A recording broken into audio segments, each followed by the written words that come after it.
Siapa sih manusia pertama, Prof, menurut ajaran Hindu? Kalau manusia tidak diciptakan hanya binatang saja, hanya perlu rete saja. Kalau budi, pikiran ini, manah ini dipengaruhi oleh budi, bagus.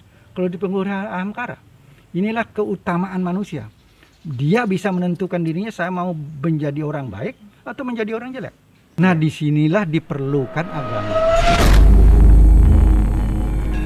Om Swastiastu, Umas Dharma yang berbahagia. Selamat datang di channel PHDI Surabaya, channel edukasi, informasi, dan pelatihan seputar agama dan aktivitas umat Hindu Surabaya area. Agar channel ini terus bisa memberikan inspirasi dan pencerahan, klik subscribe, nyalakan lonceng, dan share ke teman-teman. Om Anubadrah Pratawoyatu Wiswata. Semoga pikiran yang baik datang dari segala penjuru. Selamat menyaksikan. Kemudian berkaitan dengan penciptaan alam semesta tadi, kan di samping menciptakan alam, Tuhan menciptakan hukum untuk mengatur alam yang kita sebut sebagai reta, kan begitu ya. Nah, kemudian kita juga ingin tahu proses terciptanya isi alam ini. Katakanlah ada manusia, ada binatang, ada tumbuh-tumbuhan. Nah, kemudian ada pertanyaan yang menarik, dan ini menjadi perdebatan di antara para yang menekuni spiritual kira-kira ya. Siapa sih manusia pertama, Prof, menurut ajaran Hindu? Itu kira-kira. Ini penciptaan makhluk dulu. Ya. Makhluk kita punya ada Eka Pramana. Ya. Eka Pramana, tumbuh-tumbuhan. Dia punya cuman bayu saja.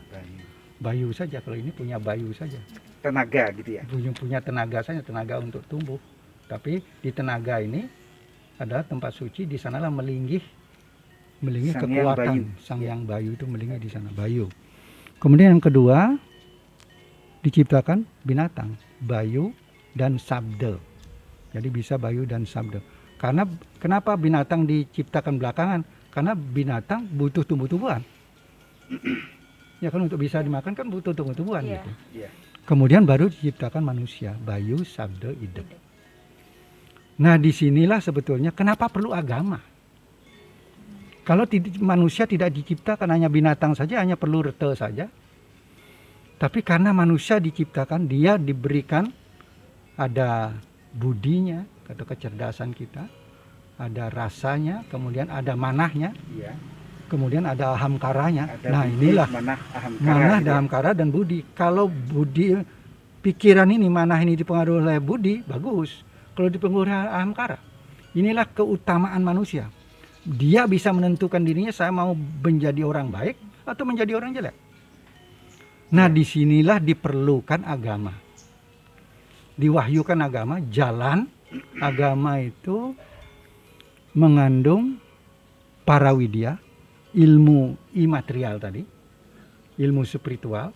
Makanya sekarang ada SQ gitu, spiritual quotient gitu ya.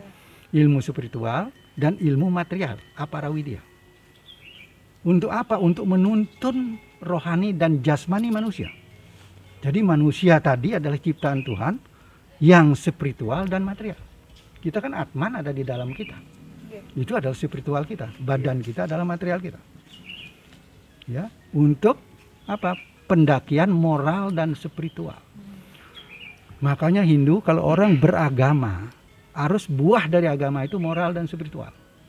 Kalau dia belum bermoral dan berspiritual, seberapapun besar tulisan di KTP-nya Hindu, berapapun besarnya dia bawa Banten, nyun Banten gitu ya, berapa kali dia bersembahyang, tapi kalau dia tidak menghasilkan moral dan spiritual, dia belum beragama. Dia tahu agama tapi belum beragama. Ini yang sangat penting. Belum beragama. Ini penting bahwa Hindu itu adalah hasilnya moral dan spiritual. Sehingga dia apa? Untuk membangun kehidupan, ya inilah kehidupan yang moksardem jagatita yaca iti dharma. Dengan dharma lah dia bisa membangun kehidupan yang moksardem itu. Dan juga rohnya bisa kembali manunggaling kaulo Gusti. Kalau yang Jawa bilang manunggaling kaulo Gusti, menuju sangkan paraning numadi. Dan inilah perbedaan dari kita. Kita Hindu itu universalnya di sana.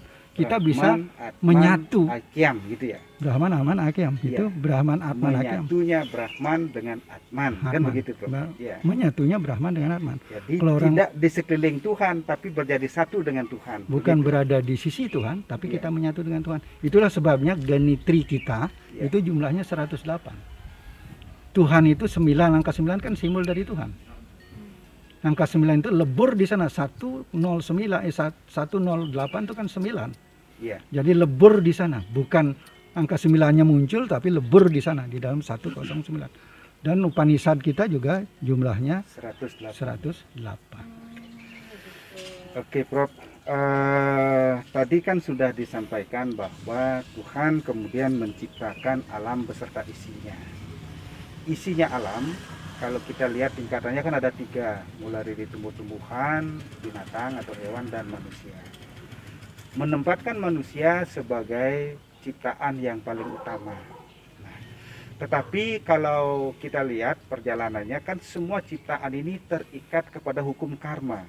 Kemudian Prof tadi menyatakan bahwa hewan itu butuh tumbuhan dan manusia butuh hewan. Nah, kalau kita lihat dalam ilmu biologinya itu kan sebuah rantai makanan gitu ya. Nah, rantai makanan itu akhirnya akan saling memangsa satu dengan yang lain, Prof.